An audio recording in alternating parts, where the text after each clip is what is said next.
नरेंद्र ने संन्यास लेने के बाद भारत की विस्तृत यात्रा प्रारंभ की। उनका पहला पड़ाव वाराणसी था, जो भारत का सबसे पवित्र नगर माना जाता है।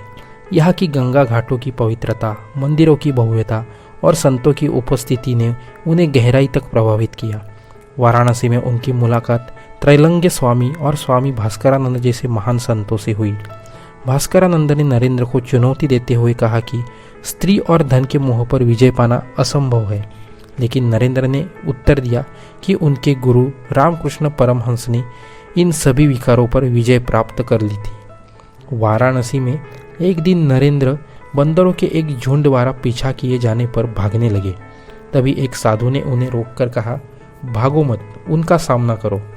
नरेंद्र ने ऐसा ही किया और बंदर भाग गए। इस घटना ने उन्हें जीवन का एक महत्वपूर्ण सबक दिया।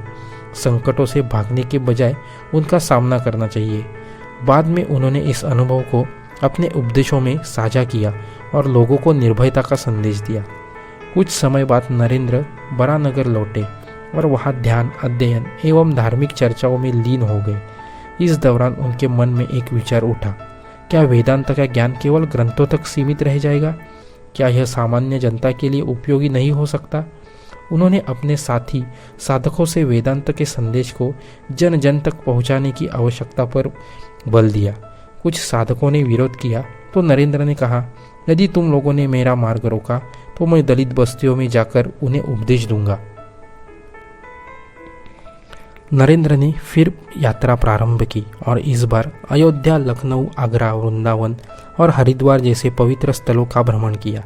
वृंदावन जाते समय एक अछूत द्वारा चिलम देने से मना किए जाने पर उन्हें गहरा दुख हुआ।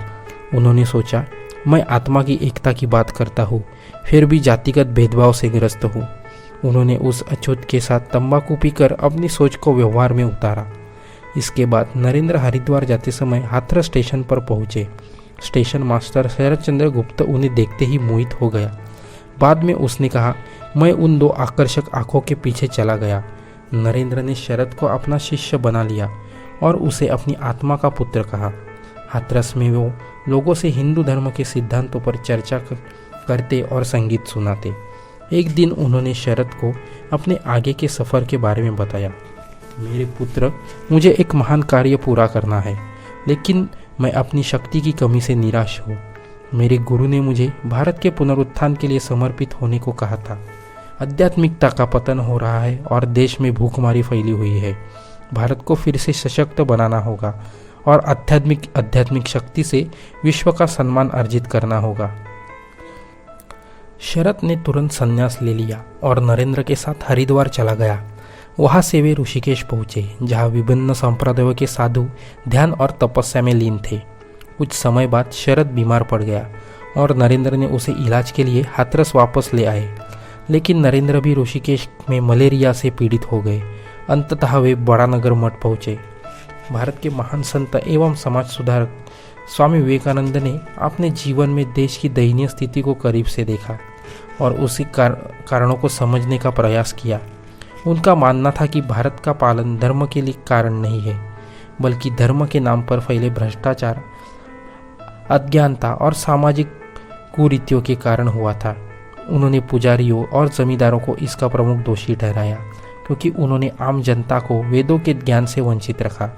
हिंदू समाज में जाति प्रथा, जो मूल रूप से सामाजिक एकता और संरक्षण के लिए बनाई गई थी, अब जड़ होकर समाज की प्रगति में बोधक बन चुकी थी। नरेंद्र ने इस्लाम की लोकतांत्रिक और समानतावादी भावना से प्रेरणा ली। उनका सपना था कि भारत में वेदांत की वृद्धि और मुस्लिम समाज की शारीरिक शक्ति का समन्वय हो। साथ ही उन्होंने यह महसूस किया कि पश्चिमी विज्ञान और प्रौद्योगिकी के बिना भारत की भौतिक समृद्धि संभव नहीं है।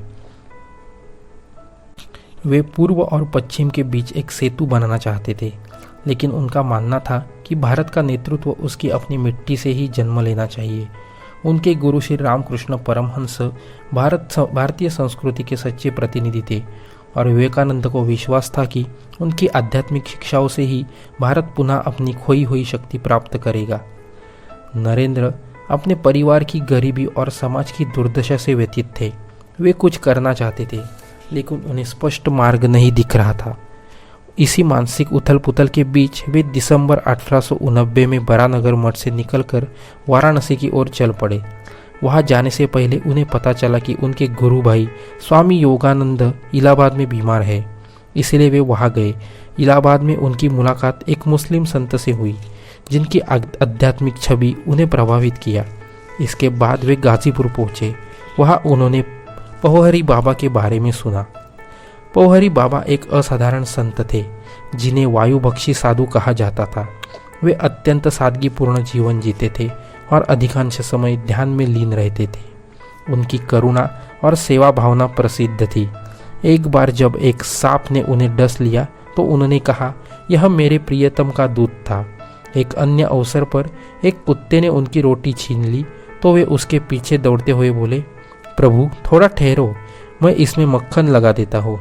उनका जीवन त्याग और प्रेम का उत्कृष्ट उदाहरण था। पौहरी बाबा श्री रामकृष्ण के प्रशंसक थे और उन्हें बहुत सम्मान देते थे।